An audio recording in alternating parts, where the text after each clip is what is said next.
Il va agir, car il est le même hier, aujourd'hui et éternellement.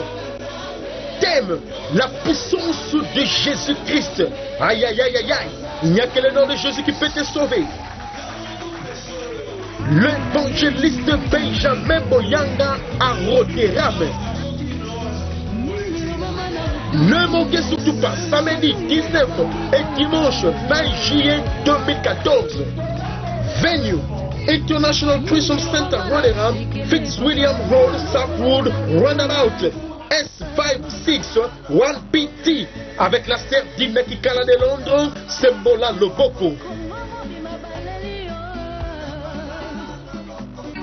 Oui, aussi avec la servante de l'Éternel, la sœur Mami Akoka, la rossignol de l'Éternel.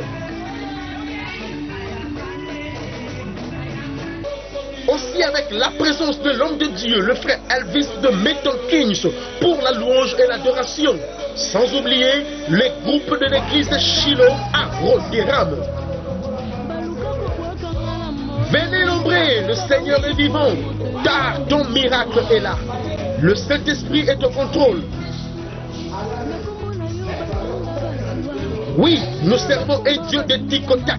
Sous la direction du Saint-Esprit, un grand événement. Soyez au rendez-vous.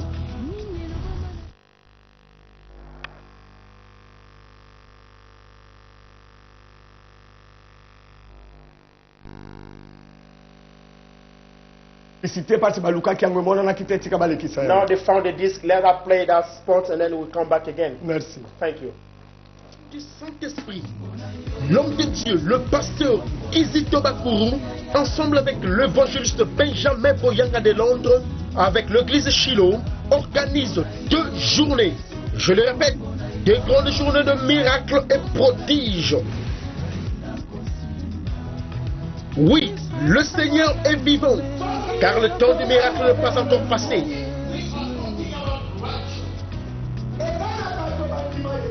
Il va agir, car il est le même hier, aujourd'hui et éternellement. T'aimes la puissance de Jésus-Christ. Aïe, aïe, aïe, aïe, aïe. Il n'y a que le nom de Jésus qui peut te sauver. L'évangéliste Benjamin Boyanga à Rotterdam. Ne manquez surtout pas, samedi 19 et dimanche 20 juillet 2014. Venue International Christian Center Rotterdam, Fitzwilliam Road, Southwood, Roundabout, S561PT, avec la sœur Dimeki Kala de Londres, Sembola Loboko. Oui, aussi avec la servante de l'Éternel, la sœur Mami Akoka, la rossignol de l'Éternel. Aussi avec la présence de l'homme de Dieu, le frère Elvis de Milton Keynes, pour la louange et l'adoration. Sans oublier les groupes de l'église de Shiloh à Rotterdam. Venez nombrer, le Seigneur est vivant, car ton miracle est là. Le Saint-Esprit est au contrôle. Oui, nous servons un Dieu de tic-tac. Sous la direction du Saint-Esprit, un grand événement. Soyez au rendez-vous.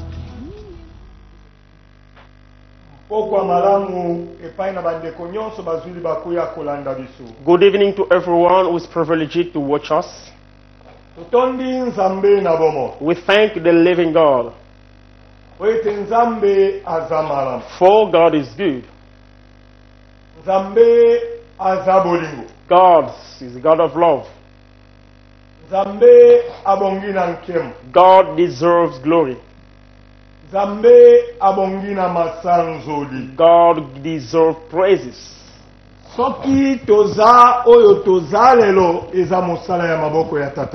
If we are what we are today, is the work of our Father, the Lord God. It is not our strength, but it is the favor. It is God's grace. Only grace. We're not more than those who left the world today. No. No. Among those who died, they are righteousness people. But God decided to remove them from the world. If we are still under the sun, it is the work of our Father. May glory and praises return to Him. We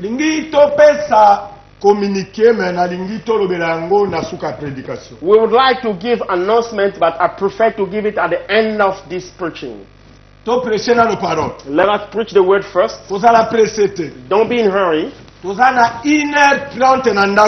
We have 1 hour and 30 minutes in your house. Or maybe Jesus is about to speak to you about 1 hour and a half through us.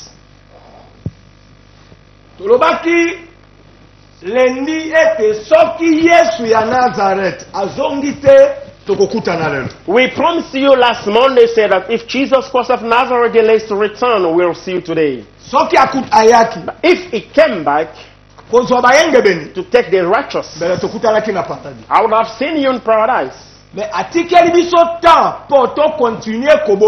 But he just allowed us the time so that we can bear fruits. That's why we are in your house. Take your popcorn, a juice, a bit of coffee, so that you may not fall asleep. You got cornflakes and milk, put it aside. Bring your bowl of water and listen to the preacher. For the Lord God is about to help and bless you this evening. Let us read the Bible. Ya Exode chapitre 14 verset 14. Let's read the book of Exodus chapter 14 verse 14. Let us read. Yahweh akobunda mpona bino, mpe bino bokotika lanye. The Lord shall fight for you, and ye shall hold your peace. Let us repeat it again. Exode chapitre 14 verset 14. Exodus chapter 14 verse 14. Elobibo says, Yahweh akobunda mpona bino, mpe bino bokotika lanye. The Lord shall fight for you, and ye shall hold your peace. Let us pray for the word. Father of glory, Dieu d'Abraham, God of Abraham, le Dieu créateur, God the creator. We are under the throne of your grace to submit this word in your mighty hand. May the Holy Spirit speak to your people, not our human beings. Let this evening stand the crippled one. Let this evening build the hearts that were broken and died. Oh, let this evening so joy to those who are lacking joy. I take authority upon everything that's not confessing your name. Every spirit in front of us, in Jesus' name of Nazareth, I bind your power. I throw it to the wilderness. Thank you, Father, because you're the one speaking this evening in your grace and your favor. Amen. Amen.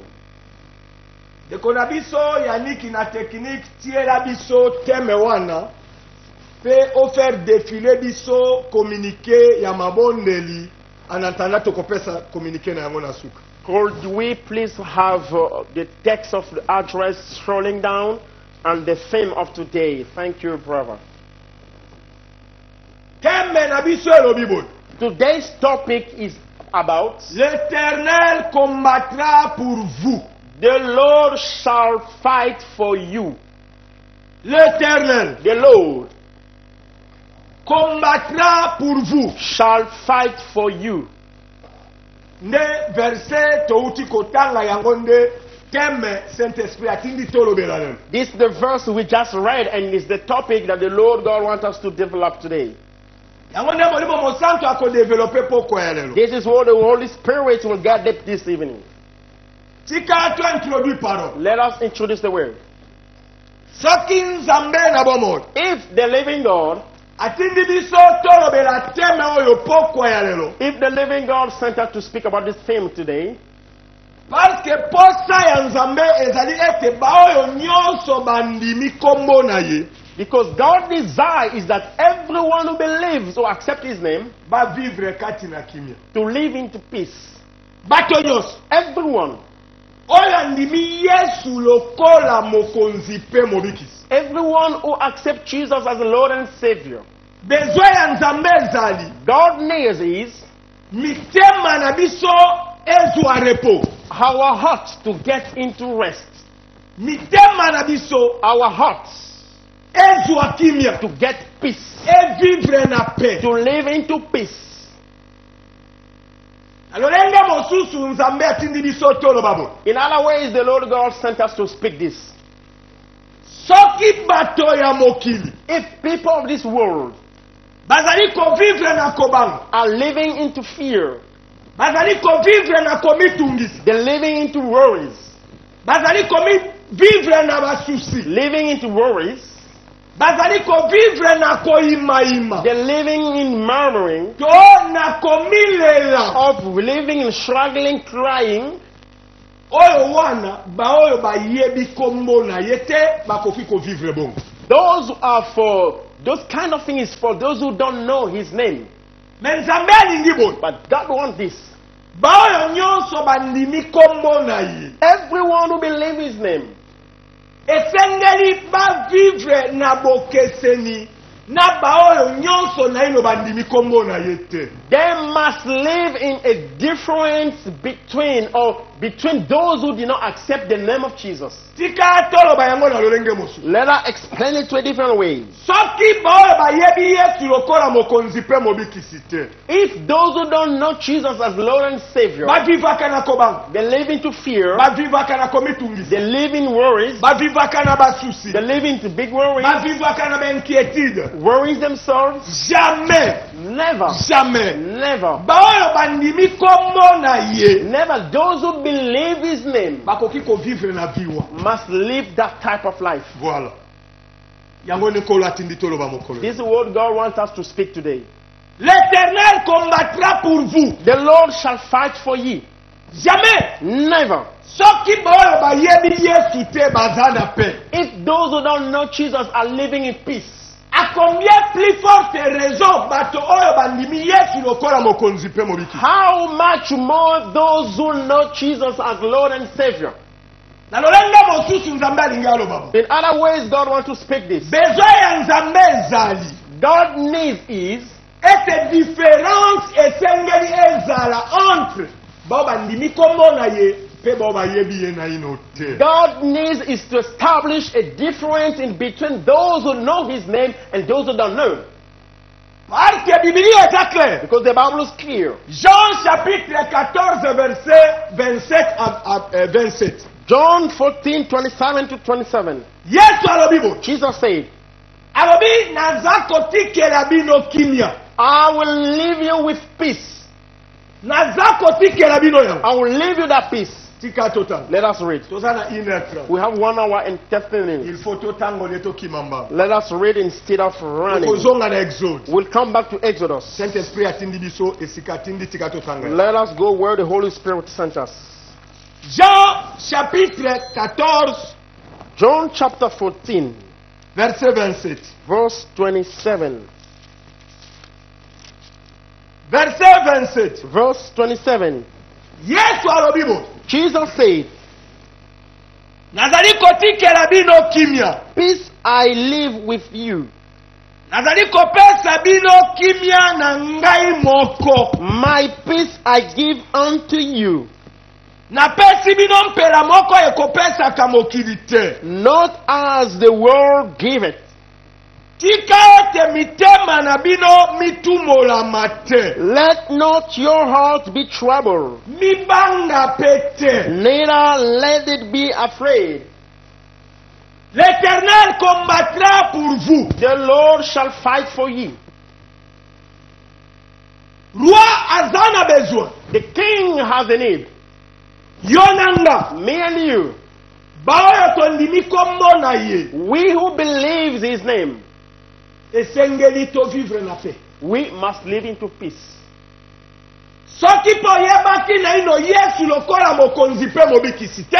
If you never known or if you never knew Jesus as Lord and Savior, Roi aza kobenga yo pokwa ya lelo. the King is appealing you today Ete esengeli obongola motema na yo. that you must convert your heart Po okota en possession ya paix oyo ya tikela ki ba nyonso bakondima kombo na yo. so that you may enter into the peace that he left for everyone who believes his name.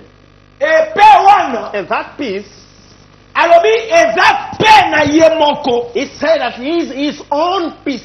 Alobi kimia na nga moko. He said, my own peace Nde nazo tikela that bino I ya. will live with you.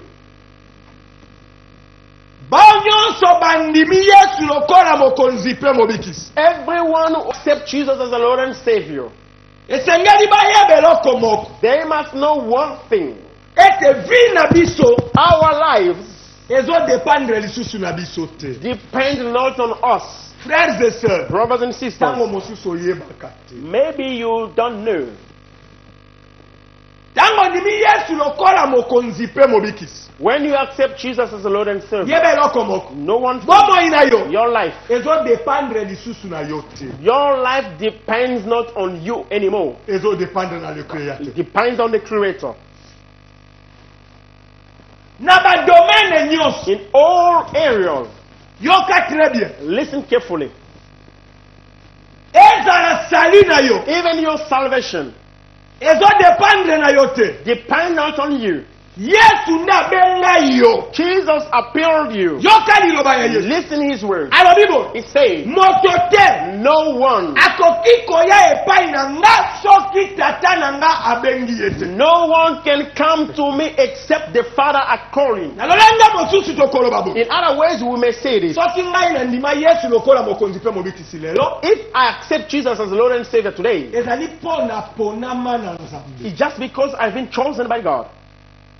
Esali na nga. And my salvation Euti na makasi na nga te. comes not from my own strength, Euti na effort na nga te. nor from my own effort. Ezali po Nzambe alingaki nazalo nazale. It's only because God wanted me to be what I'm today.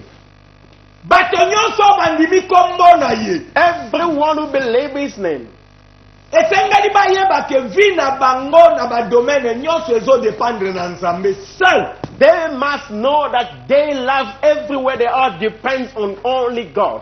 Ezala guérison. Even your healing, Soki oza malade. if you are sick, Roi lobi na yebisa the yo. king want me to let you know, Guérison na yo ezo dépendre na Nzambe. your healing depends on God, Na minganga te. not to doctors, Na batata na yo te not to mama even na to yo. your te. fathers or Na mothers. Nzambe. God, Ezala bénédiction. even though blessing Ezo dépendre na Nzambe na bomo. depending on the Lord God, Ezala sécurité ya vie na yo. even your life security, Ah, frères et sœurs. brothers and sisters, Soko yebi makambo oyo. if you know those things, Motema na yo kozala kimia, frère. your heart will be in peace. Sika Nzambe asala o grâce mokolo ya lelo. May the Lord favor you today Oyamba makambo atindi biso toloba na yo. to receive things that He sent us to tell you, Po ozwa bolamu mpoko ya lelo. so that you may be favored today. Oui. Yes. Bible ezoloba na biso. Yes, the Bible tells us, Likolo na parole oyo Yesu atindi biso tolobela lelo elobi l'Éternel combattra pour vous. the Lord tells us about this word that is telling you the Lord shall fight for you. Liloba oyo This word, touti kotanga yango. we just read it. Ezali Nzambe te nde azoloba yango. It's not God saying that. Non. No. Liloba oyo This word, eza moto. it's a man. Moto yango kombo na ye Moïse. And that man was Moses. Nde azwi parole. He took a word Ya kobimisa liloba oyo. to bring out that word Liboso na peuple ya Nzambe. in front of the people of God. Alobi Yahweh akobunda po na bino. He said, the Lord shall fight for ye. Hallelujah.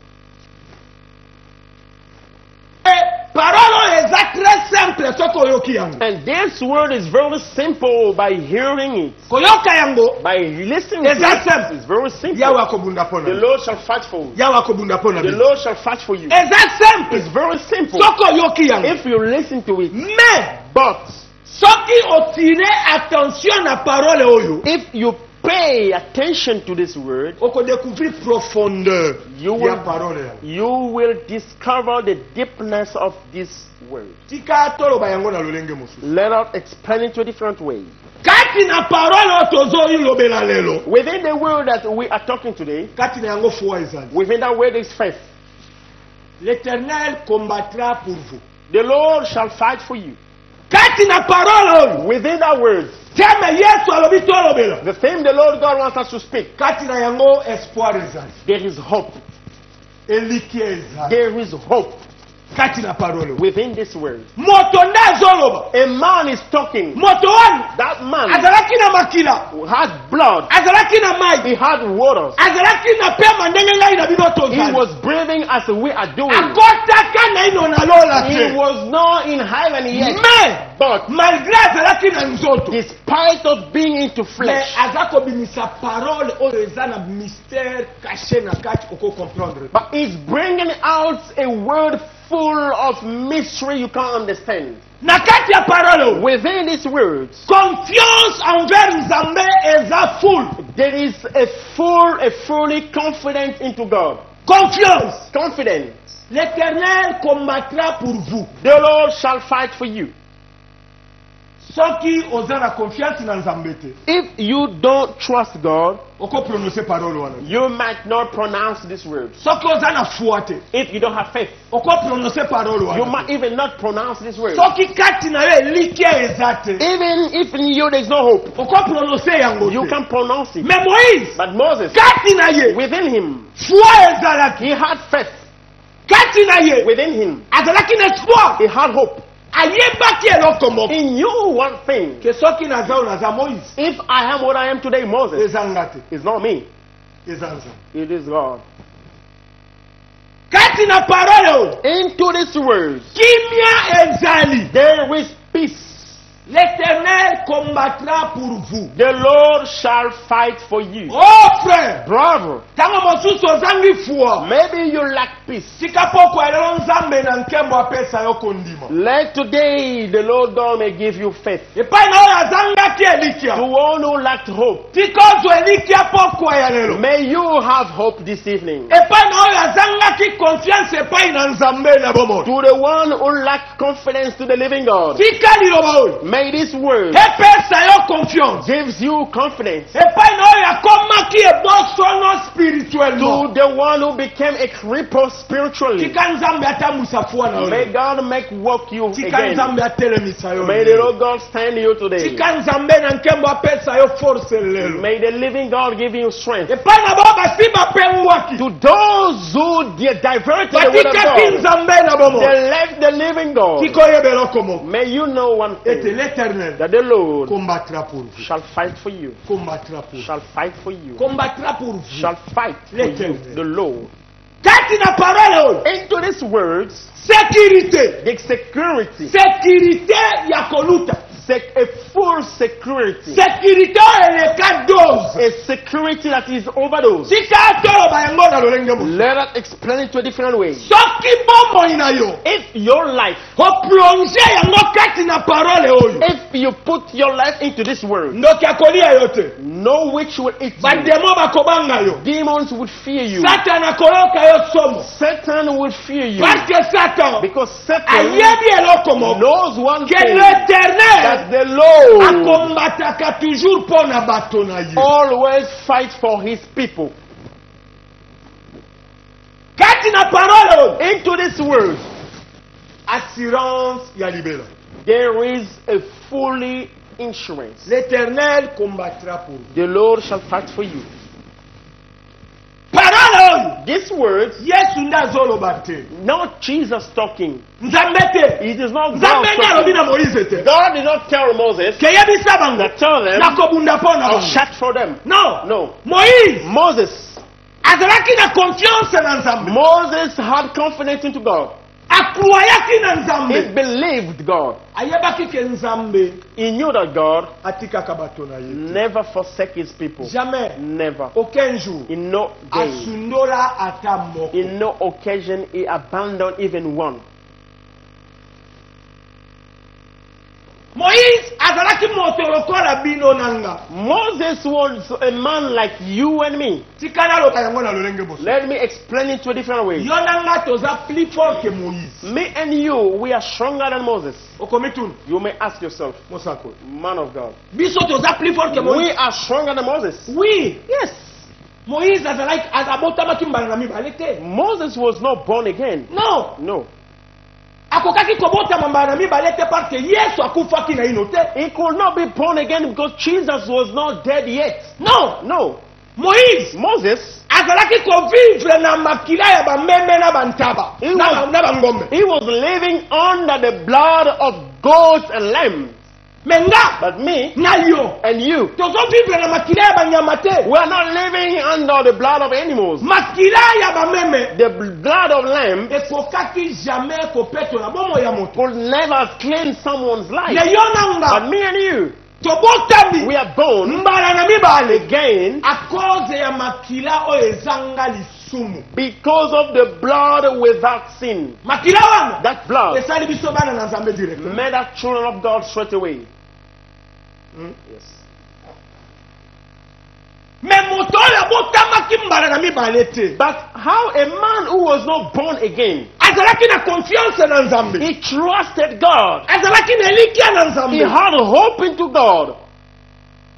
Andimaki kaza na sécurité. He accepted and believed that he was secure. Kati na ye kimia ezalaki. Into him there was peace.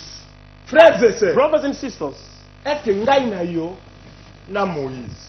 between me and you and Moses, Nani akoki kozala même la foi ya liboma koleka? Il faut toleka même Moïse. who can have a mad faith more than Moses? We must go beyond that. Moïse, Moses, moto, a man aza kotalema liboso na ebele na bato. standing in front of a crowd, E période nini Moïse aza kosala déclaration oyo? and in which period Moses was declaring this word. Ezalaki na temps nini? In what occasion? Bazalaki na paix te? They did not have peace. Non. No. Oh Yesu na bomo. Oh, living Jesus. Bazalaki na période moko très difficile. They were going into a very difficult period. Malgré difficulté, No matter the pain, malgré passe, no matter the pain oyo bakutanaki na yango. that they could face, Moïse azalaki na somo na yango te. Moses was not afraid of that. Liboso na bango ebale eza te, ebale ezali me nzela eza te. In front of them, a big sea, no way. Liboso na bango In front of them, mai, a sea, nzela eza there te. is no way. Soki babaluki na nsima, If you return, Pharaon Pharaoh, na arme na ye with all the army, baza koya. they were coming, Baza they koya. were chasing them, Bazoya baseka na bango te. chasing them not to laugh with them. Bazoya baboma They bango. were coming to kill them. Lolenge mosusu tokoloba bo. In other words, we can say Porte ekangamaki liboso na bango. the door was shut in front of them. Nsima na bango. Behind them, Liwa ezalaki. death was there. Alors que esengaki porte ezala mpo bakima. Oh, the door had to be there so that they may escape. Me bazalaki na moyen ya kokima te. But they didn't have any way to escape. Na basi, Women, na bana, children, na batata, all the fathers, bakomi na suka. they were at the end. Mayele esili. The wisdom ended. Baza na solution No te. solution. Soki babaloni miso. If they turned back, Bamoni Pharaon aza koya na bato na ye. they could see Pharaoh with the army, Na arme na ye. with all the Na army, bashar na ye. and all the chariots. Liboso na bango. In front of them, Ebale ezali. there's a big sea. Bakokende wapi? Where will they go? Bakosala nini? What shall they do? Ata bongo. Even though Moïse Moses atelema. stood up. Soko tangi na verset 2. If you read verse 2, Okoyoka liloba nzambe alobaki na Moïse. you listen the word God told Moses. Tika total. Let us read it. Exode 14. Exodus chapter Tokozonga 14. esika tozali. We'll come back where we are. Verset 2. Verse 2. Yawe alobelaki tobandi na 1. Yawe alobelaki Mose ete. Verse 1. And the Lord spake unto Moses, saying, 2. 2. Lobela bato na Israele ete. Speak unto the children of Israel that babutwa mpe batelemisa hema na bango na liboso na Piloto kati na migedolo mpe na mai na monana na liboso na balafone batemisa hema botelemisa hema na bino liboso na yango pembeni na mai na monana. Verset 3. Verse 3. Zambi falo akoloba likambo mpona bato na Israele ete babungani kati na mokili na lisobe ebombi bango. Amen. Amen. Nzambe alobi na Moïse. God told Moses. Alobi Moïse. Say Moses. Pharaoh akoloba will speak. Faut bien suivre parole ya Nzambe. Listen very carefully to the word of God. Nzambe azo informer Moïse ete que Pharaoh alobi. God is not informing Moses that Pharaoh said. Nzambe azo yebisa ye. He's telling him. Kena mikolo ezo ya. But in the following days, na baere ezo ya. in the following hours, na mposo ezo ya. in the following week, Moïse akoloba. Pharaoh will tika to expliquer on lolenge mosu. Let us explain to different ways. Nzambe azako dévoiler Moïse makambo oyekoya oyekobima na monoko ya Pharaoh ata na ino alobaki yango te. God was trying to unveil things that will come out from the mouth of Pharaoh, even though he did not speak it yet. Alobaki nano yango te. He did not speak it Alobi yet. akoloba. He said he will speak. Akoloba. He will. Nano alobi te. He never speaks Nana yet. ingina informer. Let me inform you. Nazonzela ye tango akoloba. I'm waiting for him to speak. Nzambe alobi na Moïse. God told Moses, Alobi na koyeisa ye motema makasi. I will harden his heart Po alanda bino. so that he might fail Alors him. nakozwa gloire na ngana Then I maboko. will take my glory in his hands. Hallelujah. Amen. L'Éternel combattra pour vous. The Lord shall fight for you. Frères et sœurs. Brothers and sisters, Yeba Nzambe. know God. Yeba Nzambe. Know God. Kondima Yesu eza malamu. Accepting Jesus is good. Mais il faut yeba Nzambe aza nani. But you must know who is God. Likambo ya libuso. The first point. Omi yeba yo oza nani pona Nzambe. You also know who are you to God. Likambo ya mibaki. The second point. Likambo ya misatu. The third point. Tango yebi Yesu aza nani pona yo. When you know who is Jesus for you, Pe yo oza nani pona and Yesu. who you are for Jesus, Likambo ya misatu. the third point, Il faut sikoyo oyeba ndenge nini Nzambe atambolaka pe afonctionnaka na vie ya moto. now you must know how the Lord God works or function into someone's life. Nzambe azoloba na Moïse. God is telling Moses, Alobi yoka. he said, listen, Pharaoh akoloba. Pharaoh will speak. Tango akoloba. When he will speak, Nakoyesa motema na ye I makasi. will harden his heart. Biti na nga koyesa motema na ye makasi. My objective of hardening his heart, Parce que because nakokombattre mpo na bino. I will fight for you. Tango nga nakobuda. By the time I'll fight, Nakorekipere gloire na nga na maboko na ye. I will take back my glory into his hands. Alobi nakoyesa motema na ye makasi. I will harden his heart. Akolanda bino. He will chase you. Akolanda bino. He will chase Na you. lolenge mosusu tokoki koloba. In other ways, we may say this. Moto oyo atindaki Pharaon alanda Israel eza Nzambe ye moko. The person who sent Pharaoh to chase Israel back is God himself. Ye moko. God himself. Nzambe aza clair. God is clear. Moïse a crié à cette parole. Moses believed this word. Tangu andimi na liloba wana. After believing this word, Tangu andimi na parole wana. after believing to this word, Akomaki na confiance nango. he trusted it. Que oh. Okay. Donc roi asi a décidé ndeboye. Okay, this is what the Lord has decided. Alingi azwa gloire na ye. He wants to take back his glory. Mais soki Nzambe alobi azwa gloire na ye. But if God said, I want to take my glory Na nzela na yo. through you, Po monde ya ténèbres ba so yeba. that the darkness world may know, Kobanga te. fear not. Parce nzoto koyoka pasi moke. Because your body will suffer a Ekoyoka bit, pasi. just a bit. Ekoyoka pasi. Your body will suffer Mais a malgré bit. yoki pasi. But even though you Yango bangisa yo suffer, te. don't be afraid. Nzambe azosala yango po azwa gloire na ye. God is just doing so that he may take back his glory. L'Éternel combattra pour vous. The Lord God shall fight for you. Frères et sœurs. Brothers and sisters, Tango mosusu ozomela vi na kobanga. maybe you are living into fear. Ozobanga butu na moyo. You are fearing, scaring. Oza na kimia. Days and nights, no peace. Oza na kimia. You don't have peace.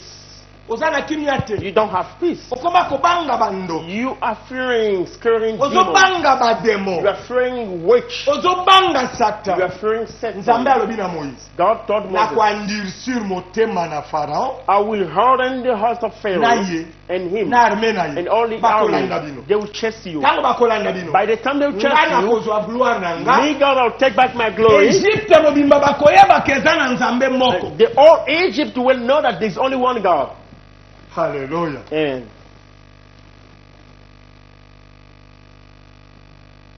Parole. these words, Moïse azoloba. Moses is saying, Na période moko très difficile. he was saying this word into a difficult C'est-à-dire, period. Meaning, liwa eza en face na bango. death is in front of them. Liwa Death. eza en face na bango. Death is just in front of them. Liwa Death. parce que Pharaon azoya po asala na bango blague. Because Pharaoh was coming down for Mais job. Moïse ayebaki eloko But moko. Moses knew one Ke thing, Nzambe soki abandi likambo asukaka na yango na nzela te. that when the Lord God starts something, it never ends the way. Moïse azwi mokano ya kuasure peuple ya Nzambe. Moses took a duty to ensure the people of God. Aza kuasure bango. He was ensuring them that Ete vi na biso our lives, malgré toza na danger. despite of the danger, Na we yango are in, bangisa bino te. let don't be afraid. Parce que Go. il y a qu'un seul Dieu. There's only one God, Le Dieu the créateur. only Creator, Jésus-Christ de Nazareth. Jesus of Nazareth, Le roi des rois. the King of Kings, Le Seigneur des the seigneurs. Lord of Lords. Aza. He is. Aza. He is. Aza. He is. Akobunda po na biso. He will fight for us. Akobunda po na He biso. will fight for us. Akobunda po na He bino. will fight for you. Akobunda po na He bino. will fight for you. En d'autres termes, Moïse alingi In aloba. other words, Moses was about to say this. Soki ozalaki kobanga lelo. If you were fearing today, Longola kobanga frère. take away fear. Bandoki Witches, bazayaka kosala blague te na vie na biso. they don't come to play with our life. Satan Satan aza na misala misato. has free works: Koyiba, to steal, koma, to kill, pe kobebisa. and destroy. Makisana ya misato. Free works.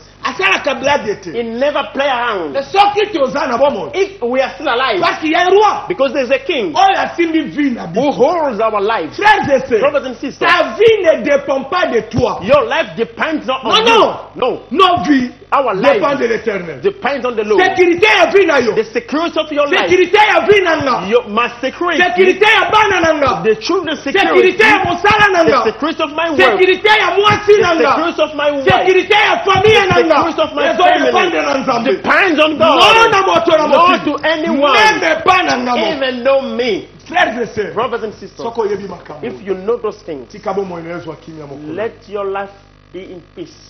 Tika bomoi na yo Let your life ezwa repos. be into rest. Ezwa repos. Be in rest. Ezwa repos. Let your life be in rest. Moïse azalaki koassure bango na ntango bazalaki na danger. Moses was ensuring them during a Nayebi dangerous te time. vi nini ozoleka na I yango. don't know what kind of life you're going through. Nayebi te souffrance nini ozotraverse. I don't know what kind of sufferings you're going through. Nayebi te komekama nini ozoleka na I yango. don't know what kind of temptation you're going through. Nayebi te eloko nini ebloke na vi na I yo. don't know what blocks your life. Nayebi te complication nini ozokutana na I yango. don't know what kind of complication you are Yesu facing. atindi nga naloba na yo. Jesus sent me to let you know. Tika kobanga. Stop worrying. Tika kolenga. Stop trembling. Bwa kimia. Be in Parce qu'il y peace. a un seul roi. Because there's one king Oyo aza na mosala ya kokombattre mpo na vi na yo. who has a job to fight for you. Liboso na bango nzela In ezalaki. front of them, no way to go. Kaka mai. Only Nsima na water. bango Farao. Behind them, Pharaoh. Egypte mobimba.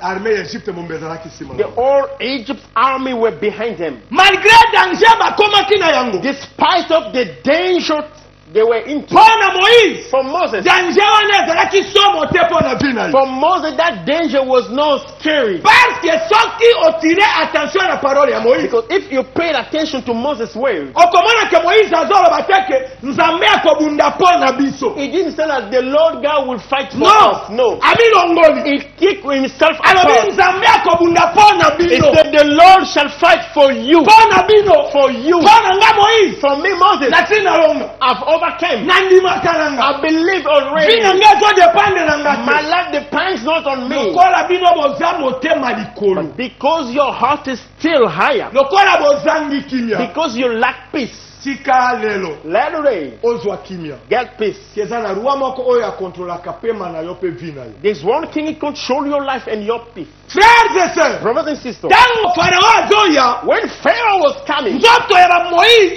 ya israeli the body of Israel ezalaki tu na kimia te was not into peace bazalaki anymore. sekue moralement They were into trouble morally. bamonaki liwa mfasi They saw death face to mais face. moïse But Moses azalaki komona toujours vie was seeing life. Hallelujah. Amen. azalaki komona vie Moses was seeing life. azalaki komona vie He could see life. bango bazomona liwa They were seeing death. moïse azomona vie Moses could see life. pourquoi azomona vie Why was he seeing life? ayebaki eloko Because moko he knew one thing. l'éternel combattra pour vous The Lord God shall fight for you. nzambe alingaki koloba boye na moïse God was about to tell Moses that. moïse azalaki koyebisa bango Moses was telling que them frères et sœurs that brothers and zala na sisters, foi na nzambe have faith with zala God. na confiance na nzambe Trust God. yenda abimisi biso na He's Egypte the one who took us out of Egypt. yenda alongoli biso na He's bomo the one who took us out of yenda alongoli slavery. bino na He's the koboma one who took you out of alobaki killing. azomema biso kokende na mboka ya kana He says leading us to Canaan. na ino tokomi te We are not there yet. ndenge nini akotika biso tokufa How come will he allow us to die? parceke aza nzambe Because he's soki God. alobi liloba na If ye he says his word, atelemi na liloba na he will ye stand on his word. lokola asa alobaki tokokota na kana Because he said that we'll go into oza Canaan, eloko ya kobanga te there's nothing to fear. parceke liloba na ye Because his word ikomema biso na kana must take us to ata Canaan. bomoni farao azoyela biso Even though you see Pharaoh coming ata after us, bomoni moto ozangi eloko ya kolia even though we lack something to eat, ata omoni maladi atake biso na desert even though the sickness into the wilderness, ata tozangi elamba ya even kolata though there's no cloth to clothe yeba us, eloko mo know one thing: l'éternel combattra pour nous the Lord shall fight for us. yeba yango Know it, nzambe na nkemo the Lord God, le dieu créateur God the Creator, akobunda mpo na shall yo fight for you. akoloba mpo na He yo will speak for you. akoresodre He likambo na will yo resolve that thing for pokwa you. ya lelo This evening, watindi liloba epai na the yo King sent the word for you. yo motema ekufaki You the one the heart is dead. yo moto motema You the elembaki one the heart is tired. yo moto ozalaki You the komitungisa one who were worrying. ozomituna You ask yourself, nazoyeba te I don't know. mpina nga eza wapi Where is my Nazokende life? wa. Where am I going to? Nayebi te. I don't know. Nayebi te. I don't know. frères et sœurs Brothers and Ilobo sisters, esali yo. this word concerns you. watindi today. nayebisa The yo King sent me to tell you, natalemi lokola moïse liboso na as ndako stand nano as Moses in front of your house mpo na koasure yo to ensure you, mpo na koasure to yo ensure you ke ye dieu that there is a God. alongola biso na egypte He took us out of Egypt. azomema biso esika tozokende We are leading to somewhere lokola nano tokomi te because we are not there yet. akoabandone ata moko te na He nzela will never forsake even one on the way. soki omoni makambo ekomeli biso If you see things happen to us, yeba eloko moko know one thing: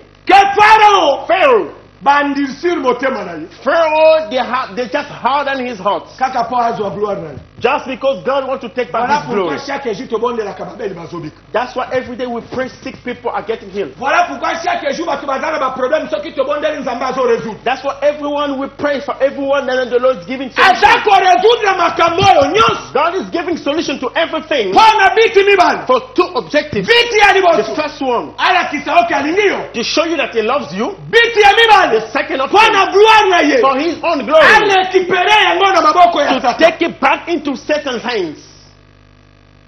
oh frères et sœurs Brothers and sisters, malgré danger oyo bakomaki na yango despite of the danger they were into, mpo na moïse for Moses, somo ezalaki te there was nothing to scare of.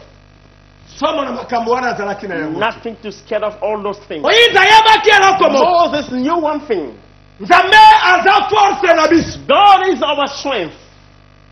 moïse ayebaki eloko moko Moses knew one thing: nzambe aza solution mpo na makambo na biso God is a solution for our things. moïse ayebaki eloko moko Moses knew one thing: jamais never, nzambe asundolaka bato na ye na maboko ya satan never the Lord God will abandon His people into Satan's hands. moïse ayebaki eloko moko Moses knew one thing: ete nzambe aza tata mpo na biso that God is a father for us, e biso toza bana papa na And ye. we are his children. Tata nyonso. Every father, Tata nyonso. every father Aza na devoir. has a duty Ko prendre soin ya bana na. to take care of his children. Tata nyonso. Every father Aza na devoir. has a duty Ya protéger bato na ye.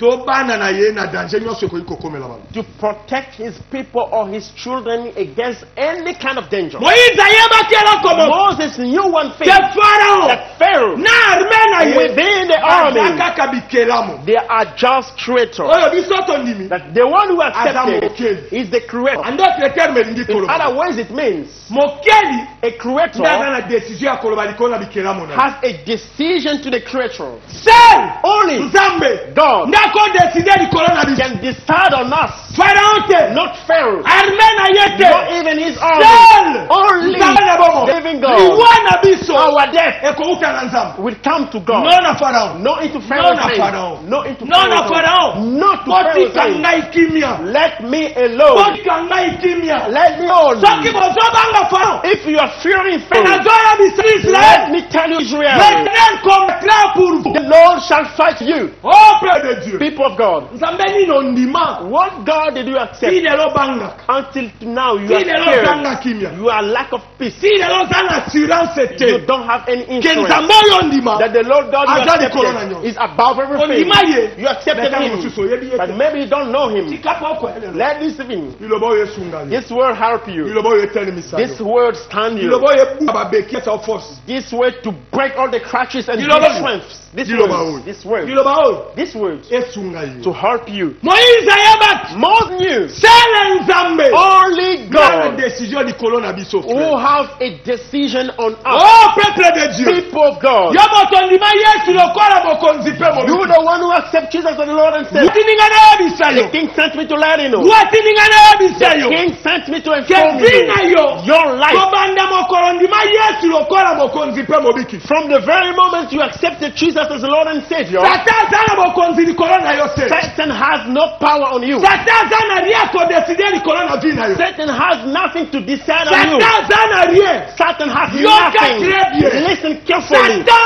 azana rien ako décider likolo ya vie. Ya ba nyonso bandima Yesu lokola mokonzi pe mo biki. Satan has nothing to decide about everyone who accepts Jesus as Lord and Savior, Sauf except soko mitie masumu. if you put sin. Ondimi Yesu. You accept Jesus, Osali masumu. you sin, Tia mprizo. the devil will imprison you. Komi na ye mo likolo na He yo. will have a word you. Soki o confesse. If you confess, Esi yo na ebo kabo. nothing is, Agasu na it roho. has nothing in you. Ruati ninga. The king has Oh, brothers brothers and sisters. Moïse. Moses. Moïse. Moses. Moïse. Moses. Na Israel baza kovivre na makila ya bantaba na bamembe. Moses and Israel were living under the blood of goats. Menga. But me, Yo. you, Tozo vivre na makila ya Yesu. we are living in the blood of Na Jesus. makila ya mwana na The mpate. blood of the Son of Man. L'agneau de The Dieu. Lamb of God. Qui ôte le péché du monde. Who removes the sinners of Oyo the world. zana capacité. Who has ability. Oyo zana Who pouvoir. has power. Yako longola. To remove. Yako sukola. To cleanse. Yako sala oyo moto akoki kosala To te. do things that people can do. Toza kovivre. We are living Na makila. in the Ya blood oyo asopaki ne of kulusi. the one who shed on the cross. Il est le seul. He is the only Oyo zana one makoki ya kotambwisa oyo etambolaka te na vie ya moto. who has abilities to make work things that could not work. Toza na makila. We have the blood Oyo zana who pouvoir. has power Ya kosekuisa oyo nyonso ekufa te. to rise everything that was there. Tala bato oyo. Look at those people. Bazalaki kovivre na makila ya bantaba. They were living under God's Mais baza blood, sur na Nzambe. but they were sure to Aza God. sur. He's sure. Aza sur. He's sure. Aza na somo ya Farao te. He's not scared. Pharaoh. Malgré amoni bango. Despite all looking at them, Malgré bazoya na basha. despite they come with Moïse chariots, alobi eza eloko te. Moses this Bovanda nothing. kimia. Moses says, Bovanda "Be kimia. still." L'Éternel. The Lord, the L'Éternel. Lord, L'Éternel. the Lord combattra pour shall vous. fight for you. Oh frères et sœurs. Brothers and sisters, Moïse ayebaki Moses knew ke soki Farao that if Pharaoh na armée na and ye his army balongwa mosika na Egypte they come far from Egypt mpe bakomi awo and they reach balandi biso na désert they chase us in the C'est que wilderness. Nzambe a autorisé. God allows Eza na them. likambo moko Nzambe alingi asala. There's one thing the Lord God is about to do Mpo na gloire na ye. for His glory. Mpo na gloire. For His glory. Mpo na gloire na ye. For His glory. Oh frères et sœurs. Oh, brothers and sisters, Lwaki ninga na yebisa. the King sent me to let you know. Lwaki ninga na yebisa yo poko The ya. King sent me to inform you this evening. Oza komile. You are crying to yourself. Oza komitungisa. You are worrying.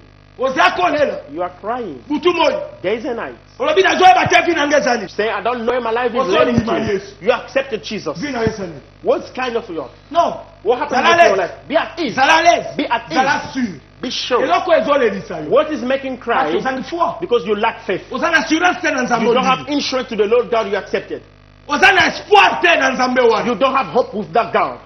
Oza kokanisa ke bomoto na onde ebatelaka bomoi na. Thinking that is your human being protecting Alors que you. Bible elobi. Or the Bible says, Soki Nzambe na nkembo abateli te. if the living Hallelujah. God does not protect, Bao nyonso bazobatela. all who are protecting, Bazosala mosala ya mpunda. they are just doing it in vain.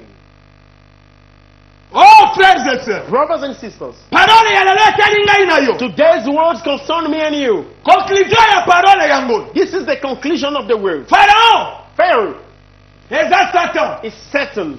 Aza korepresente Satan kati na mokili. He represents Satan into this world.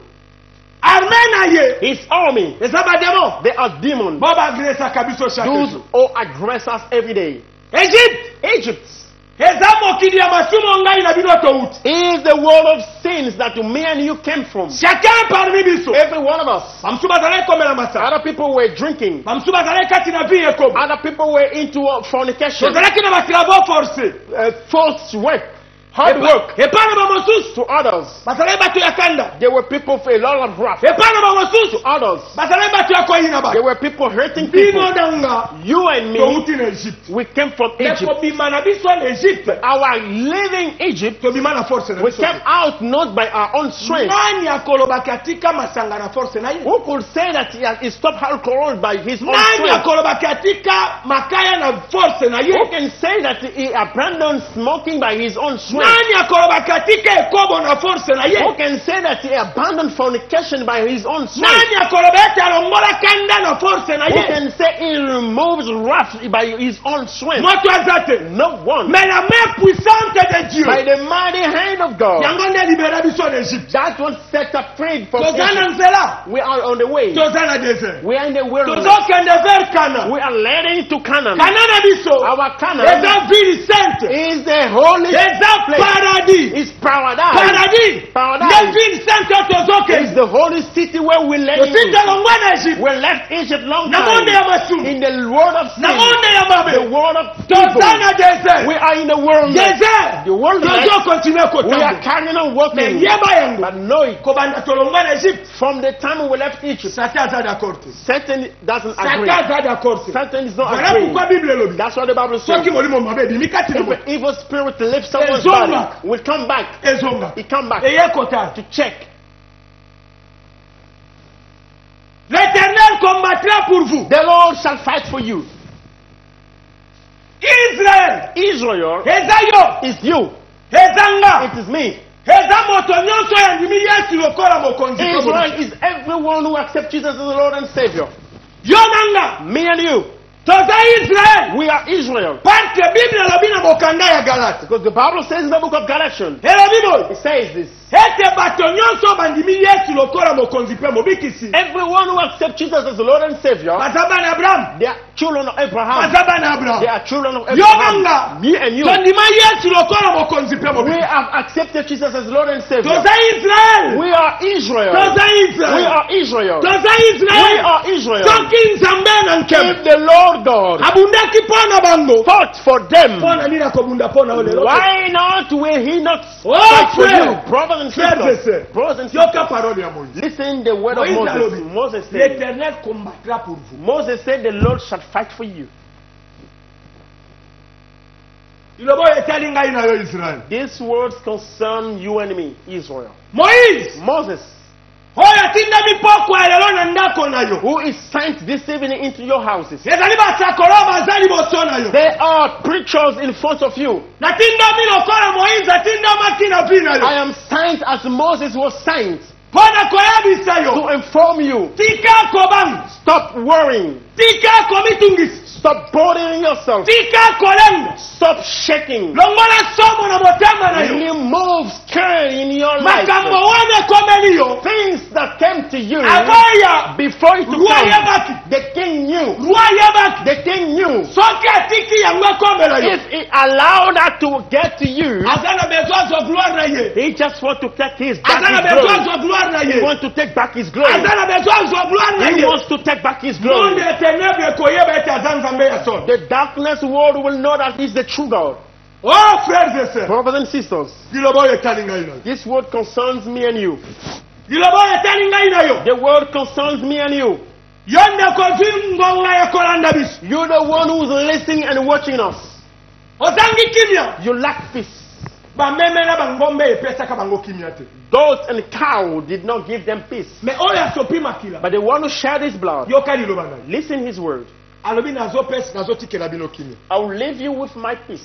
Alobi kama msusu oyo alobi nazotikela bango bako He comprendre. said, if I say I live with peace, they may not Alobi understand. kimia na He nga. said, my peace Nde nazopesa bino. is the one I'm giving Lokola you, mokili epesaka. as the world could not give. Frères et sœurs, Brothers and ozo sisters, souffrir à cause ya ba pensée. you are suffering because of your faith. Bandimaka Yesu na makanisi te. They don't accept Jesus C'est in your dans faith. ton cœur. In your Tu heart, dois accepter Jésus-Christ you must accept Jesus comme Seigneur et Sauveur. as Lord and Tu Savior. dois croire à sa puissance. Believing into His power. Puissance na ye eza infini. His power is unlimited. Soki oza na bomoi, If you are alive, kokanisa te ke eza force na yo. don't think it's your strength. Soki bandoki wana bazolia yo. If those witches are not eating you Parce yet, baza na eloko ya kosala likolo na bomoi na yo te. because there has nothing to do in your life. Mais combat eza engagé. But there is a fight, a Pourquoi? battle. Why? Parce que Pharaon Because Pharaoh a décidé has decided, bandurcir motema na ye. his heart was hardened Alanda biso na désert. to chase us in the wilderness, Alanda biso na désert. chase us into the Mais na wilderness, désert. but into the Yoko wilderness. frères et sœurs. Listen, brothers and Na sisters, desert. into the wilderness. Akozonga sur Égypte. He will not return into Toza Egypt. kokende na désert. We are going to the wilderness. Sengelaki Israël. Israel Bakoma na mer rouge. had to go to the sea, the Red Apatia mer Sea. rouge. From the Red Sea, Nzambe akabolaki the mai. Lord will divide the Bakotaki. waters. They went Babandi into kotambola. walking. Baza They koyeba. were marching. Soki babwaki biso. When they looked behind, Pharaon aza koya. Pharaoh was coming. Bango bazo They tambola. were marching. Soki babwaki If biso. they looked behind, Pharaon aza koya. Pharaoh was coming. Bango bazo They were tambola. still heading. Oh frères Oh, et sœurs. brothers and Tango sisters, Israël bakoma na suka. when Israel reached the end, Pharaon akoti. Pharaoh entered. Nzambe alobi. The Lord God said, Dipa mai.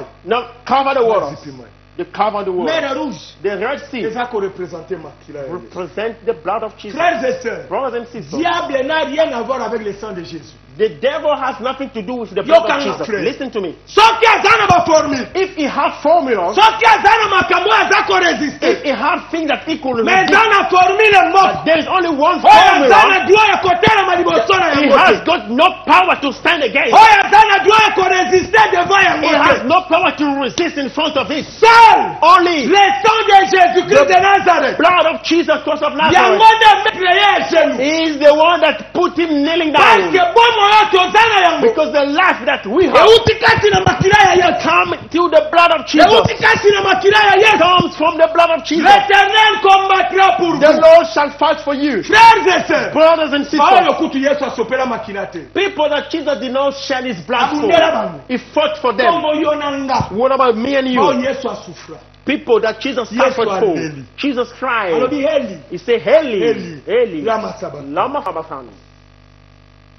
Lwa alobi na yebisa yo. The king want me to tell you, Azwaki pasi na yo. he took your suffering, Azwaki bobola na yo. your poverty, Azwaki minyoko na yo. took your struggles. Soki Israel If Israel bazalaki akozela. were expecting Moïse alobi. Moses, Il combattra pour vous. he will fight for you. Bazalaki kozela nzambe abundela bango. They were waiting for God to fight for them. Mais lwa alobi na yebisa yo. But the king wants me to Yo tell nanga. you, you and me, Tokuta guerre esila. we found the battle was finished. Guerre esila. The battle was Yesu finished. alonga na kulusu. Jesus overcame on the cross. Tout est accompli. Everything is accomplished. Sima na makila na ye kotanga. After his blood being shed, Tuka ekomaki. the end was there. Diable azalaki tuna likambo ya kosala. The devil had nothing to say. Oui, allô? Allô? Allô? Ndeko ya tekniki isunga biso papa Yannick. Namoni son eza kobima te. The sound is not coming out. Yesu asa sopa makila. Jesus shed his blood. Tokuti bitumba. We found the battle was finished. Tokuti bitumba esili. The battle was finished. Yesu alobi. Jesus said, Tout est accompli. everything is accomplished. C'est la victoire nette aux ânes. The victory we have. Someone on the line. Oui, allô? Allô? Allô? Namoni tozwi de côté. We missed you. Call back again. Frères et sœurs, Brothers and sisters, toza na victoire. we have victory. Toza na rien tokobunda lisusu. Nothing to fight for. Yesu asa bunda. Jesus fought. Yesu alonga. He overcame. Soki toza ba victory. If we are more than Toza conquerors, na se ya gloire ya victoire o Yesu alonga. we are just under the victory that Jesus overcame. Voilà pourquoi chaque jour That's why every day toza na joie. we are joyful. Toza na loko ya kobanga te. Nothing to scared of. Parce que victoire. Because victory Eza ya biso. is ours. Bitumba wana. That battle, Nzambe asa bunda. the Lord God Then fought Nzambe alonga. and he overcame. Asilana na diable. He just finished it.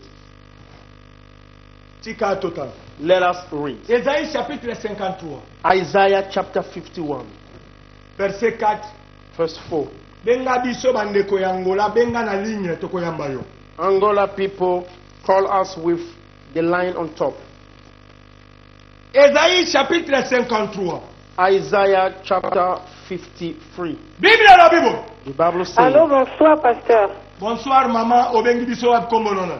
Nabengi bino on à Londres. Pasteur nabombi kombo nanga à travers ka mungongo nanga na yebi kenzamba ko sala.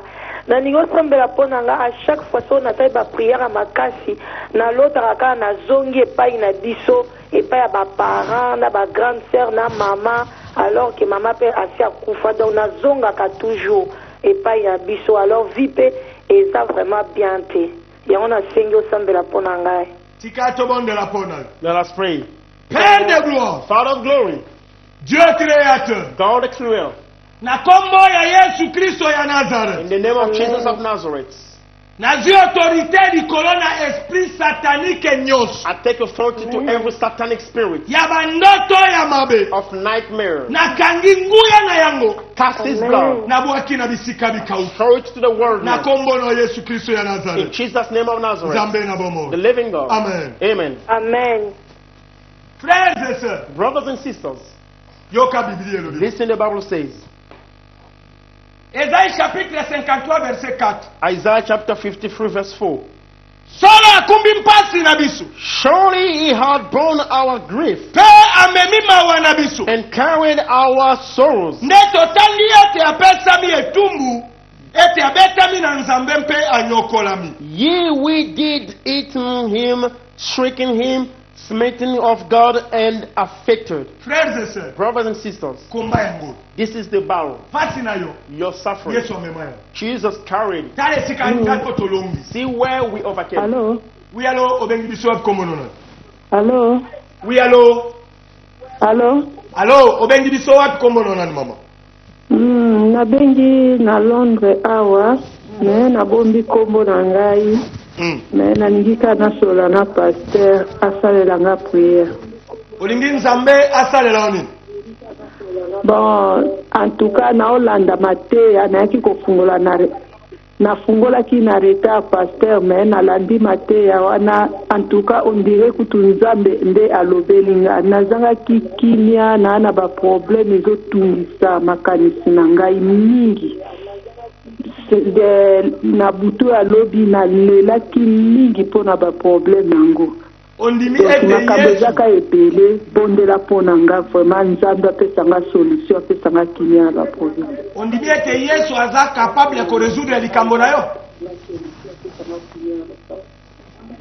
Tika to bonde. Père de gloire. Amen. Father of glory, Dieu d'Abraham, God of Abraham, Dieu d'Israël. God of Israel. Na kombo ya Yesu Kristo ya In Nazareth. Jesus' name of Nazareth.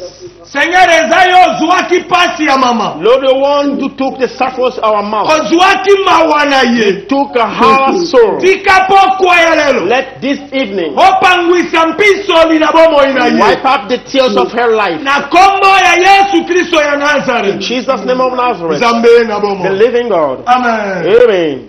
Benga biso na li. Call us on the line. Frères et sœurs, Brothers and sisters, ba signer décret. the decree has been signed. Ba publier yango pa na mosako leza. They made it public. To the man of God, Alors, Bible. he said, Azwaki mpasi na biso. it took our suffering. Frère, tobotama pasi oba mema yango. We Hello? were born and this grief was taken away. Oui, allô? Allô, bonsoir papa. Bonsoir maman, obengi biso ya kombo nona. Nabengi na Londres atuka na pambolani na mateya oyo esimbi vraiment bomoi na ngai Nzambe na lola apambola bino elongo na papa Dani atuka mateya oyo tei vraiment papa esimbi motema na ngai nayebiki maloba oyo ekobisa fi na ngai atuka Nzambe akalifila bino la rose du ciel etombe na bomoi na bino na kombo na Yesu. Merci. Amen. Tika nkolo apambola yo. May God bless Amen you. papa. Penkembo eza ya tata. Glory belongs to the Father. Yenda ayebi yo. He the one who knows Pe you. ayebi bino. He knows you. Voilà pourquoi atindaki toyebisa moko na moko. That's why he sent us to inform all of you. Oza moto ya komitungisa te. You have a person to worry. Oza pe moto ya kobanga You are not a person to Parce sorrow. azwaki pasi na yo. Because it took your grief. Azwa minyoko na yo. It carried your grief. Oyo tozokutana na yango. What we are facing Eza pasi te is frère. not. Alors, il y a ça, papa, voté, hein? Oui. Papa, voté. Kombo na nani mama? Papa, vingi sana pour la combo, la combo, voté, na CP mingi, na commission Nzambe, en tout cas, pour na matéa na yo. Na bengi, na acné, de Londres. Bon, na CP mingi pour, là, na zo, yoka, yo zotea, zo lokola, Nzambe va répondre, na ba question nanga. Naza mobali, papa, on dirait chaque jour, aza dédoublement. On dirait, aza, moko ezaye te, aza, moko, on dirait, makanisi nizo kende, mo makanisi zo zonga, ali kwende makamba Nzambe te, ata soko esambe na butu na tango, on dirait, empire yango. Yango na papa, na la foi, que Nzambe osala. Na Nzambe apona ye penza Nzambe asala makasi azata mosali na ye. Ondimi. Na priya na yo pe kwa contribuer pona ye ala nzela Nzambe. Ondimi Yesu aza capable kosunga mosungi na mama. Yeah. Tika tobondela. Père de gloire, Father of glory, Dieu d'Abraham, Dieu d'Israël. God of Abraham, Israel. Ezana décret moko signati. There's one decree signed. Olobaki bo. You say this. Soki moko abongoli mote. If one convert his heart, Libota na yepe bakobi. his own family will be saved. Tika na nzela ya décret na yo. Let through your own decree Pe na nzela ya foi ya mama na biso. and through the faith of our mother, Tika obongola motema ya mosungi na ye. convert the heart of his partner Pe mosungi na ye akoma serviteur na and his yo. partner to become your Na kombo servant. ya Yesu Kristo ya In Nazareth. Jesus' name of Nazareth, Zambe na bomo. the living God. Amen. Amen. Amen, papa, ndio apambola. Merci. Oh frères et sœurs, Brothers and sisters, l'Éternel combattra pour vous. the Lord shall fight for you. Israël, Israel, balobaki liloba wana. they say that word. Moïse azoyebisa bango. Moses was telling them Yesu akufaki nano te. Jesus was not dead yet. Ata akufaki te. Even though he was not dead Abundelaki yet, bango. but he fought for them. Asilisaki bitumba. He ended Oh, that Pharaon bamonaki ye battle, lisusu. and Pharaoh disappeared. Oui, allô? Allô? Allô? Allô? Allô? Obengi biso wapi kombo na ona? Nagombe kombo. Allô? Olingi Nzambe asalela wa nini mama? Nalingi obondela kola mwana ngai. Tozoyoka yo mama. Kolanda télévision te, tozoyoka yo. Ye nalingi obondela mpona dossier ya mwana ngai.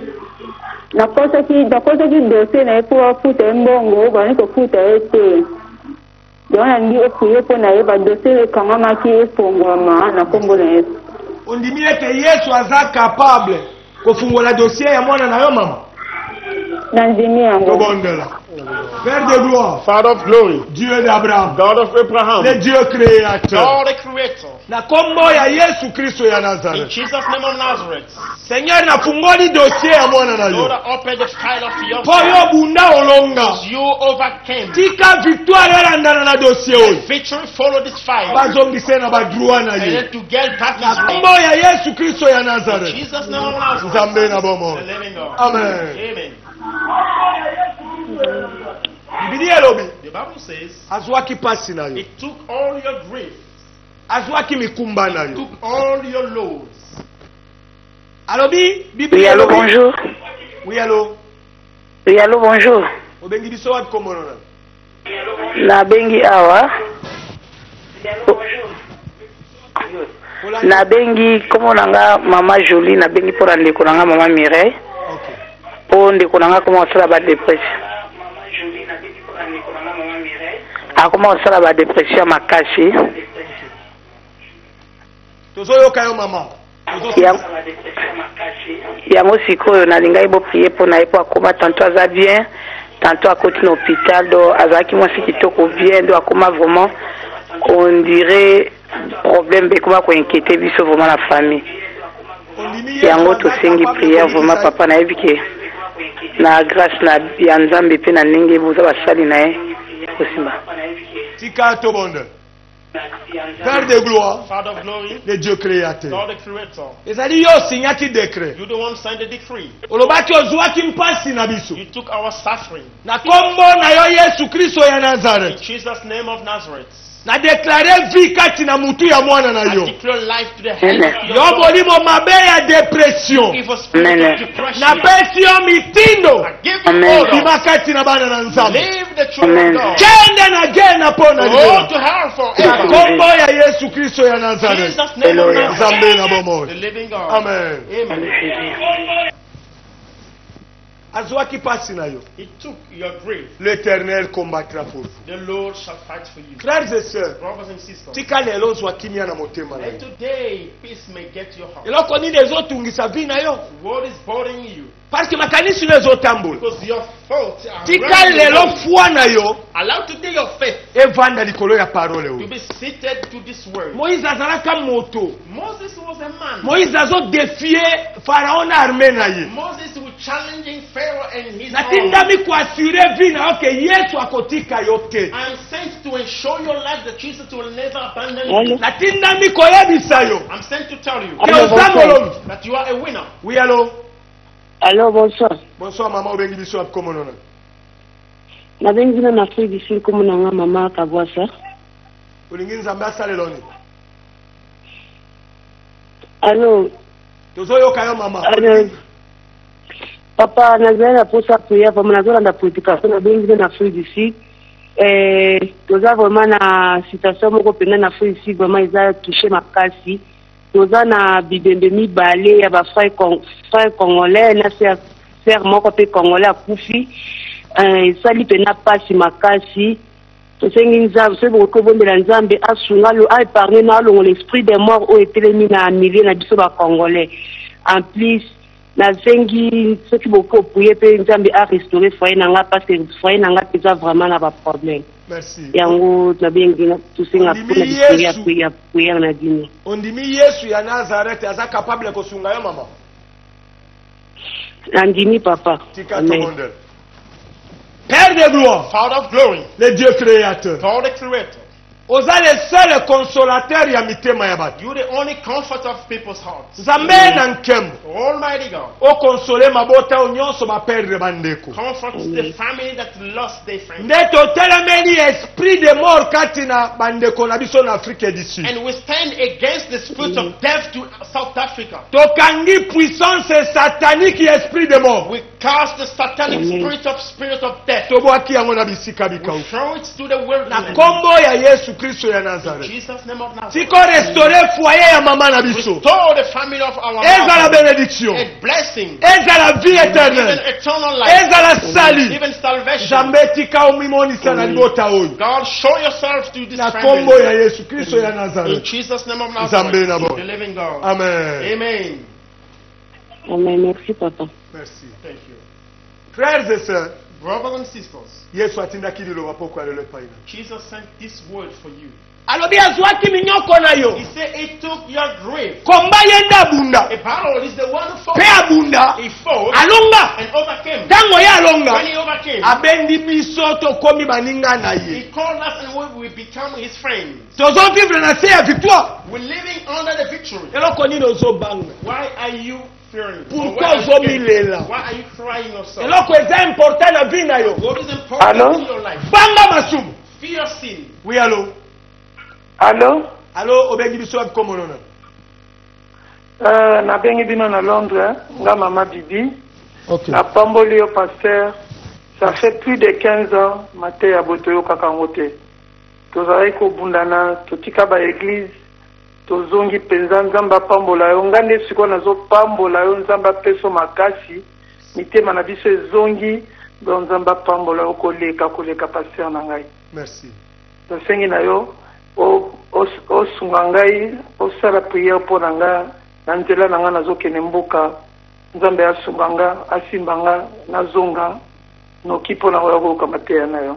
Merci. Tika tobondela mpo na yo. Let us pray. Père de gloire, Father of glory, napamboli mama Nzambe. I bless our mother, Lord. Natiki voyage nene na maboko na yo. Commit the trip in your mighty hand. Amen. Transport akomata. The transport she will Mbeto make. akolala esika Where azokende she na will mboka. sleep back home. Biloko ya kolia. Food she will eat. Contact na ye nyonso. Her contact Nzambe everywhere. ezala sous contrôle ya loboko na Let yo. them be under the Amen. control of your hand. Zipa ye na makila na yo. Cover her by your blood. Mabe komela ye te No Seigneur. evil spirit to Akende get na her. kimia pe azonga na Let her go kimia. in peace and return in peace. Pambola voyage na ye. Bless this trip. Na kombo na Yesu Kristo ya Nazareth. Jesus' name of Nazareth. Nzambe na The bomo. living God. Amen. Amen. Amen. Merci. Liloba oyo etali yo. This word concerns you. Nzambe azana besoin tobondela po na mama na biso Francis. The Lord wants us to pray for our mother Francine. Sika tobondela po na mwana na ye. Let's pray for her. Père de gloire, Father of glory, le Dieu créateur. God the Creator. Natiki mwana na ye na maboko na ye. Commit her son Oui, in allô, your hands. papa. Seigneur tikosala ye grâce na oyo nyonso aza na yango Lord, besoin. favor Allô? her everything she needs. Na kombo ya Yesu Kristo ya In Nazareth. Jesus' name of Nzambe na Nazareth, bomo. the living God. Amen. Amen. Oui, allô? Bonsoir, papa. Bonsoir, maman. Oui, papa, nabengi obondela mpo na ngai mpo na message opesi eza kaka oyo nazopase naza mpenza na kimia eza te mpo na batake na butu komona kaka bato bakufa na ngai epesa ngai kobanga sikoyo ezangisi ngai kimia kolala ezali te obondela mpo na ngai papa. Nzambe alingi ozala na kimia banda lelo. Soki bao baza koatake yo bazalaki na force mbele baboma yo. Soki oza na bomoi mpo baza na makoki likolo na bomoi na yo te. Ondima ete Nzambe aza mpo na yo. C'est ça ce que Dieu veut. Tika tobonde. Let us pray. Père de gloire, Father of glory, pesa kimia na motema ya mwana na yo. give peace to the heart of your daughter. Yo lobaki You say otikeli biso kimia lokola mokili ekoki kopesa te. you live at peace as the world cannot give. Na kati satana ya bandoto mabe. I just stop setting off Molimo nightmares, mabe ya batake ya bademo. evil spirits of attack Ya and demons, bondoki. of witches. Na kangi nguya na yango. Cast your Na bwaki yango na power, bisika throw bikau. it into the Na wilderness. kombo ya Yesu Kristo ya Nazareth. Jesus' name of Nazareth, Nzambe na bomo. the living God. Amen. Amen. Frères et sœurs, Brothers and sisters, eloko eza important. what is important? Banga masumu Fear sin pe omipesa kobondela. and put yourself into prayer. Parce que Bible elobi The Bible says Yesu asingaki décret moko. Jesus signed a decree. Alobi bobondelaka po bokota kati na komekama He te. said, pray so that you may not fall into temptation. Mokolo Nzambe akotinda biso tolobela importance ya prière tokolobela yango. They will speak about the importance of prayer. We'll go to this. Mais ozana Bonsoir. Oui, allô, obengi biso akomono na. Nabengi kaka awa na Londres. Nga mama Lolo. Pastor, Nzamba pambola yo kasi nasengi vraiment libondeli na biso pepe ya Nzambe. Totika kosala bapolémiki na makambo ya bonzambe. So kokobondela mpo na biso pepe ya Nzambe. Tango tozobenga bino bozoya kopambola biso na TV. Eza po tosenga libondeli po esunga biso. Mais makambo misusu bato misusu baoloba na TV eza bapolémiki baolinga batia yo confusion na base na Nzambe ebele. papa okoki kosala prière mpo na biso peuple de Dieu toyeba nzambe ya solo so tokobenga bino mpo bosunga biso na prière. Tika tobondel. Let us pray. Nzambe de gloire, Father of glory, le créateur. the creator, Tiko sunga peuple na yo. help your people. Osunga pe mama. Help this Opesa mother. bango kimia Give nzambe. them peace, Lord. Po ete benediction tinde eza pona mokili Your mobimba. blessing saints is for the whole world. Pesa kimia. Give peace. Longola polémique kati na bana na Remove every yo. kind of Na nonsense. kombo ya Yesu Kristo ya In na Jesus' name of Nzambe na Nazareth, bomo. the living God. Amen. Amen. Voilà, tokomi presque na suka ya émission na biso. We are almost at the end of our program. Tolingi topesa communiquer. We want to give announcement. Lobi toza na baptême. Tomorrow we have baptism. Tolingi to informer bandeko nyonso bakozwa libatisi lobi. This is for everyone who's candidate for tomorrow's baptism. Tokutana na Wood Green na 12h juste. Let all of us meet at Wood Green, C'est-à-dire? 12 noon. Okokoma déjà parti à 11h30, 40, 50 zalawan. Meaning that you might be there around 11:30, 40, 50. Na 12h tobandi prédication sur le baptême. 12 noon we start a preaching about baptism. Sima ya prédication, After the preaching, tokokota na mituka toke na plage. get into the cars and we go to where we're supposed Pona to do it kobatisa bato. for the baptism. Yesu alobaki bo. Jesus said, Moto nani akondima pe akobatisama akobika. whoever will believe and be baptized shall be saved.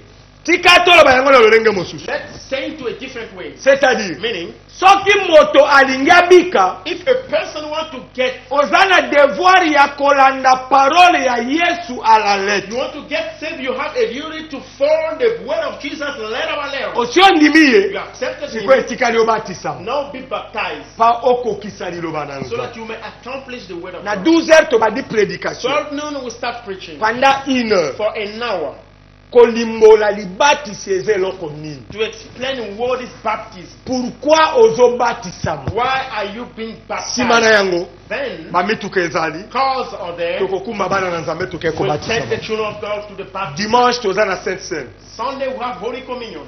Toza kopesa communiqué likolo na veillée de prière. We give announcement about night vigil. Chaque fin du mois, Every end of chaque fin du mois, every end of tozalaka na veillée de we prière. have night vigil. Esalemaka entre Tottenham, station ya Tottenham Hell na 7 Sister. It happened in between Seven Sister Station and Tottenham Hell Station. Soki obengi biso, Call us. ya turu ekotombe le 25 juillet. This turn will be on the 27th of July. De 21h à 5h du matin. From 9 p.m. to 5 a.m. Yaka kobondela. Come and pray. Yaka koyoka liloba na Come and nzambe. listen to the word of God. Obongisa nzela na yo. And prepare your way. Soki Yesu azongi, If Jesus returns, tokokota na paradis. we go to paradise. Soki nano azongi If te, he delays, akosalela bolamu kolanda na mposa ya motema he na will yo. favor you according to the desire of your heart. Le 25 juillet, On the 25th de of 21h July, à 5h. 9 p.m. to Benga 5 biso, a.m. Call us. tokoyebisa yo. We'll inform Toza you. na club les amis de We Jésus. have crowd front of Jesus. Eza lisanga oyo, tobondelaka de 5h à 6h, 21h à 22h. Is a group of prayer praying from 5 to 6, then from 9 to 10. Olingi kobondela longo na biso. Wanna pray with us? Yaka, Come obondela longo na biso. and pray with us. Toza na anniversaire ya club les amis de We'll Jésus. celebrate the club of Jesus. Le 12 septembre, 12 of September. club les amis de Jésus esali nani. Club friend of Jesus complete 1 year. Tokofete longo na bandeko We'll nyonso celebrate with everyone de 18h à 5h. from 6 p.m. Tang- till 5 a.m. Tango next day. oza koya na mboka oyo ozalaka yela biso drapeau ya mboka When na. you are coming, bring the flag of your country wherever you're coming from. Tika nzambe na nkembo. May the living God Apambola bandeko nyonso bazwakili bakuya kolanda biso. bless everyone who was privileged to watch us. Tika nzambe na nkembo. May the Almighty God Apambola ba partenaire nyonso. bless all our partners. Tika nzambe na bomo. May the living God Apambola club les amis de Jésus. bless club friend of Jesus. Apambola ministère ya Bless résurrection. ministry Pe resurrection. apambola peuple ya mokili Bless mobimba. the people all over the world. Olingi kosunga espace We oyo want to tozosakola. support this space. Okoki kosunga lisungi na akonte eza liboso The na yo. account is there. You may put something. Nzambe na nkembo apambola moko na moko. Almighty God bless all of you. Soki Yesu azongi te, If Jesus your delays to return. tokokutana lendi I'll see you na Monday, 21h 9 p.m. soki yesu azongi If te Jesus lendi delays, na 21h Monday 9 na p.m. meme chaîne Same channel kaka esika tozali where we are. e soki yesu azongi ava But lendi if Jesus comes back before Monday, tokokutana na paradis see you in paradise. tika nzambe na nkembo May the Almighty God apambola moko na moko bless all of you. bye Bye. Kizito Bakuru, ensemble avec l'évangéliste Benjamin Boyanga de Londres, avec l'église Shiloh, organise 2 journées.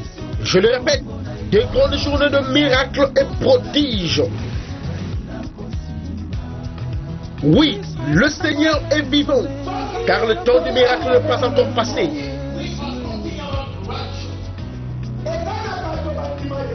Il va agir, car il est le même hier, aujourd'hui et éternellement. Thème, la puissance de Jésus-Christ. Aïe, aïe, aïe, aïe, aïe. Il n'y a que le nom de Jésus qui peut te sauver. L'évangéliste Benjamin Boyanga à Rotterdam.